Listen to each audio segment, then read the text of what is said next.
Supreme court ने रामायण को काल्पनिक ठहराया है। आरजेडी नेता ललन साहू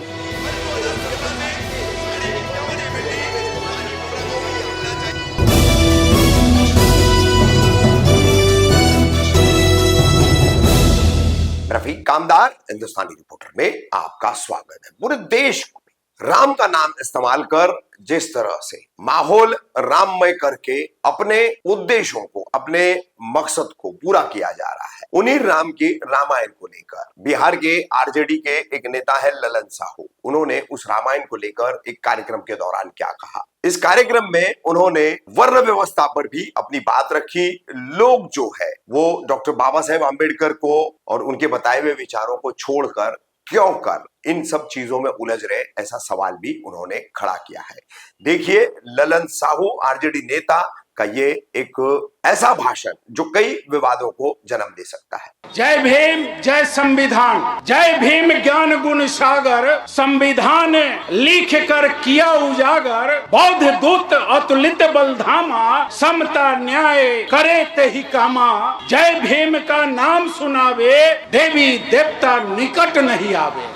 मेरे दोस्तों, बाबा साहेब अम्बेडकर ने संविधान में लिख दिया था कि 26 जनवरी 1950 के पहले जो भी देवी देवता ओझा गुण जो पाखंड फैलाते हैं, भ्रम जाल फैलाकर जनता को भ्रमित करते हैं, यह चीज 26 जनवरी 1950 के बाद करते हुए पकड़े जाएंगे, वो दंड के भागी होंगे। लेकिन दुर्भाग्य है कि इस देश के सत्ताधारी लोग ही उस पाखंड को बढ़ावा देने का काम कर रहे हैं। और वो बढ़ावा क्यों दे रहे हैं? वो इसलिए दे रहे हैं कि हमारे बाबा साहेब अम्बेडकर का जो संविधान है, जिसमें दलित पिछड़ों का अधिकार निहित है, उस अधिकार और उस संविधान को बदलने के लिए तत्पर यह भाजपा मनोवादियों की सरकार है। मेरे दोस्तों, मैं कहना चाहता हूँ, आप लोग जानते हैं या नहीं भी जानते हैं, रामायण जिसके सहारे आपको बुर्बक बनाकर वो ठगने का काम करता है, रामायण को भारत का सुप्रीम कोर्ट, सर्वोच्च न्यायालय कोर्ट,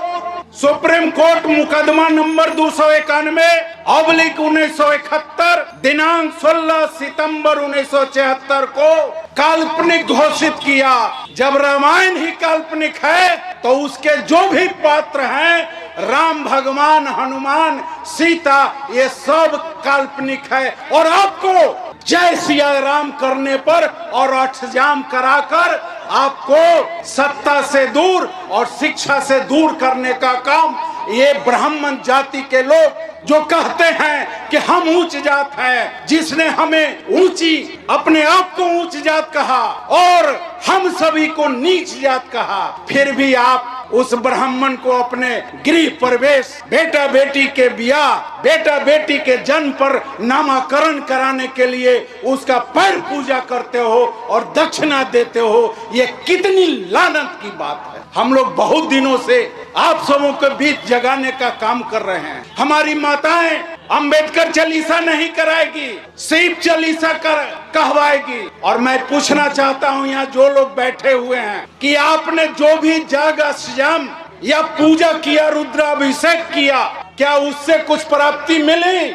अगर मिली तो मैं चुनौती देता हूं, वो प्राप्ति आपका नहीं। अगर आपका बच्चा बीडीओ, सीओ, इंजीनियर, डॉक्टर हुआ है तो वो बच्चे का मेहनत है, पढ़ाई के प्रति, आपके पूजा पाठ के प्रति नहीं। मुझे आश्चर्य होता है कि जब मेरे बच्चे पढ़कर IAS, IPS, डॉक्टर, इंजीनियर और बीडीओ बनते हैं तो हमारे उन बच्चे के माता पिता अष्टजाम और पूजा पाठ और हरिहर नाथ जाकर मंदिर का पूजा करते हैं, लेकिन अपने माता पिता का पूजा नहीं करते हैं, जिसके संस्कार से वह बच्चा मेहनत करके बीडीओ, सीओ, इंजीनियर और डॉक्टर बनने का काम किया। मैं रमन आजाद साहब को धन्यवाद देता हूं कि आपने हमारे पूर्वज अंबेडकर साहब की मूर्ति को स्थापित करके हमारे जो युवा साथी भटके हुए हैं उनको आंख खोलने का आप काम किए। आपका मैं इसलिए आभार व्यक्त करता हूं, धन्यवाद देता हूं। आप कहते हो कि ये कथावाचक अयोध्या का अंधा, जो अनहरा कथावाचक भद्राचार है, उसने क्या कहा? आप लोग भी सुने होंगे कथावाचक में मरे मुलायम काशीराम, जोर से बोलो जय सिया राम। किसके विषय में बोला? अभी भी आंख नहीं खुलता है कि आप उसके कथावाचक में जाते हो कथा सुनने, और आपको आपके पूर्वजों को वो गाली देता है मन से, और आप ताली बजाने का काम करते हो। ये अयोध्या का अनहरा जो भद्राचार्य है वो कहा मरे मुलायम काशीराम, जोर से बोलो जय सिया राम। ये गाली किसको दिया? काशीराम साहब को दिया, मुलायम सिंह यादव को दिया। टोटल बहुजन ओबीसी एससी एसटी को गाली देने का काम ये भगवान के सेवक लोग जो ब्राह्मण जाति में जन्म लिया है वो लोग देने का काम कर रहा है।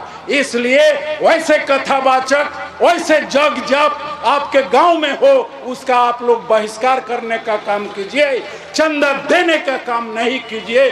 जब आप चंदा देते हो तभी मंदिर बनती है। आपको मैं बताना चाहता हूं कि मैं तेली जाति से आता हूं, मध्य प्रदेश की हमारे जाति की एक महिला, उनको लगा कि कथावाचक करने से, कथा वाचन करने से लाखों लाख कमाई होती है। यामिनी साहू यूट्यूब पर आप लोग देखे होंगे, यूट्यूब पर आप लोग देखा होगा कि यामिनी साहू जब कथा वाचन 1922 में कहना शुरू किए तो यही ब्राह्मणों के चारों धाम के पीठाधीश ने उसके घर पर चढ़ कर गाली बकने का काम किया। फिर हम हिंदू हैं कहाँ? इसलिए मैं आप लोगों को बताना चाहता हूँ कि जब तक हमारे अरुण गुप्ता साहब ने कहा कि जब तक आप ब्राह्मणी संस्कृति को त्याग नहीं करेंगे तब तक आपका व्यवस्था का परिवर्तन नहीं होगा। जय भीम, जय अम्बेडकर साहब।